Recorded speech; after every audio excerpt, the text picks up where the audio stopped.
তো হে দোস্ত, যে সমস্ত বাঙালি, বিহারি আর অন্যান্য স্টেটের মানুষগুলো দিল্লি বা হরিয়ানাতে কাজের সন্ধানে আসে তারা কীভাবে বসবাস করে আর কীভাবে তারা চলাচল করে, কাজ করে, সেগুলো আজ তোমাদেরকে এই ভিডিওতে দেখাবো। তো শুরু করা যাক। এটা হচ্ছে রাস্তা। বর্ষার সময় এই রাস্তাগুলো খুবই ক্যাচরা হয়। এই সমস্ত রাস্তায় প্রতিনিয়ত এরা যাতায়াত করে, চলাচল করে, মানে খুবই অসুবিধা হয়। বর্ষার সময় বিশেষ করে বেশি অসুবিধা হয়। তো দোস্ত দেখতে পাচ্ছ কেমন অবস্থা রাস্তাঘাটে, ঠিক এরকম অবস্থা। দোস্ত এখানকার রাস্তাঘাটের অবস্থা দেখো কেমন রাস্তাঘাটের অবস্থা।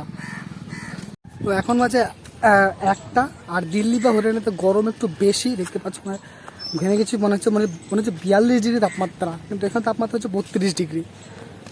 দেখতে পাচ্ছ কেমন কাচরা ভাই, এই সব রাস্তা দিয়ে যাতায়াত করে। মানে মানুষ কি বলতো, কিছু টাকার জন্য এত কষ্ট সহ্য করছে, না হলে কিন্তু এইসব জায়গায় কোনো মানুষ বসবাস করে না, যাতায়াত করে না। হ্যাঁ, এই দেখতে পাচ্ছ কতটা যুগি, এইসব যুগিতে করকাটে চালে সব মানুষ বসবাস করছে। আর এখানে তাপমাত্রা একটু বেশি হয় দিল্লি বা হরিয়ানাতে, সেটা তো তোমরা অনেকেই জানো। আর ওই দেখো পিছনে হচ্ছে বিল্ডিংস। যারা টাকাওয়ালা মানুষ তারা ওইসব জায়গায় পরিষ্কার পরিচ্ছন্ন হাইফাই লাক্সারিয়াস জীবনযাপন করছে, আর যাদের টাকা নেই তারা এইসব জায়গায় ঘাটার জায়গায়। এটাই পার্থক্য ভাই, টাকাটাই পার্থক্য। টাকা থাকা, টাকা না থাকা, সত্যি টাকাই সব এই দিক থেকে কথা বলছি।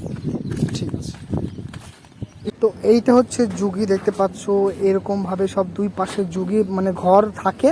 ঠিক আছে, এবার আমি তোমাদেরকে ঘরের ভিতরে গিয়ে দেখাচ্ছি কি অবস্থা ঘরের ভিতরে। তো এরকম ঘরে একটা মাত্র রুম দেওয়া হয়, আর রুমের মধ্যে দেখতে পাচ্ছ কতটা স্পেস আছে। এইটুকু খালি জায়গা ভাই, একটা রুমের মধ্যে রান্না বান্না, খাওয়া শোয়া সব একটা রুমের মধ্যে করতে হয়। তো এরকমভাবে সব বেড আর দেখতে পাচ্ছ সব আছে, এরকম থাকতে হয়। তো এবার তোমাদেরকে বলে দিই যে এর বাথরুমটা কেমন হয়, বাথরুমটা তোমাদেরকে দেখাই। ঠিক আছে, তো দেখতে পাচ্ছ এরকম হয় বাথরুম। সামনে যেগুলো আছে এগুলো হচ্ছে বাথরুম, দেখতে পাচ্ছ। তো দোস্ত এখন বাজে 5:30।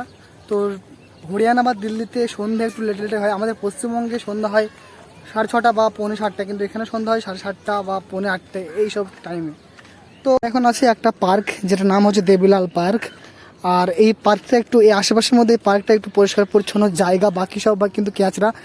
এমনকি পার্কের আশেপাশে সব যুগী, মানে সমস্ত বাঙালি বা বিহারে বা অন্যান্য স্টেটের মানুষগুলো বসবাস করে। অনেক নোংরা একটা জায়গা দেখতে পাচ্ছ এখানে। ঠিক আছে সব। তো দোস্ত এবার বলে দিই রেন্ট সম্পর্কে। তো যে সমস্ত যুগিগুলো আছে কোয়ার্কেটের, সেগুলোর ভাড়া হচ্ছে কোনো জায়গায় 2000, কোনো জায়গায় 2200, কোনো জায়গায় 2500, যেখানে যেরকম রেন্ট। আর আরেকটা হচ্ছে কোয়ার্টার হয়, যেগুলো পাকা বাড়ি হয়, ছোটো ছোটো পাকা বাড়ি। তো সেইগুলোর কত রেন্ট সেটা বলে দিই। সেগুলো 4000, কোনোটা 5000, কোনোটা 3000, 3500, ঠিক এরকম চলে আর কি। ঠিক আছে, তো গ্রামের অনেক লোক বলে যে দিল্লি হচ্ছে একটা খারাপ জায়গা, যেখানে কোনো ফ্যামিলি নিয়ে গেলে হয়তো সেটা খারাপ কিছু করে বসবে, এরকম একটা ভয় থাকে প্রত্যেকেরই। তো আমি একটা কথা বলতে চাই, দেখো ভালো খারাপ মানুষ সব জায়গাতে আছে। গ্রামেও তো তোমার অনেক ভালো মেয়ে আছে, খারাপ মেয়েও আছে। ঠিক আছে, তো এখানেও আছে সমান সমান। তো এরকম নয় যে হ্যাঁ ওখানে ওর জায়গাটা খারাপ, এখানেও অনেক ভালো মানুষও আছে, ভালো মেয়েও আছে, সুচরিত্রবান মেয়েও আছে, খারাপ চরিত্র মেয়েও আছে। গ্রামেও একই, যে খারাপ কিছু করবে সে তো করবে, তাই না? সে গ্রামেও করবে, এখানেও করবে। যে ভালো কিছু করবে সে মানে এরকমই, যার চরিত্র ভালো সে সব জায়গাতেই ভালো, এটাই হচ্ছে বড় কথা।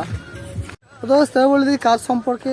যে সমস্ত বাঙালি বিহারি আমাদের এখানে হরিয়ানা বা দিল্লিতে আসে, তারা বিভিন্ন রকম কাজ করে। হ্যাঁ, তো হাউসকিপিং, সিকিউরিটি গার্ড, তারপরে 24 ঘন্টা 12 ঘন্টা। 24 ঘন্টা বলতে বোঝায় যে কোনো একটা ম্যাডাম বাড়িতে, সাহেব বাড়িতে, সেখানে 24 ঘন্টা থাকবে। অ্যাকচুয়ালি তাদের সমস্ত কাজ করে দেওয়া, সেখানে থাকা খাওয়া সব ফ্রি। 24 ঘন্টা 12 ঘন্টা ডিউটি আছে, বিভিন্ন রকম ডিউটি আছে অ্যাকচুয়ালি। ঠিক আছে, তো এই সমস্ত কাজ করে। তো রাজমিস্ত্রি, লেবার করে, বিভিন্ন রকম কাজ। তো আজকের জন্য এইটুকুই, চলো পরে ভিডিও দেখা হচ্ছে। Bye bye.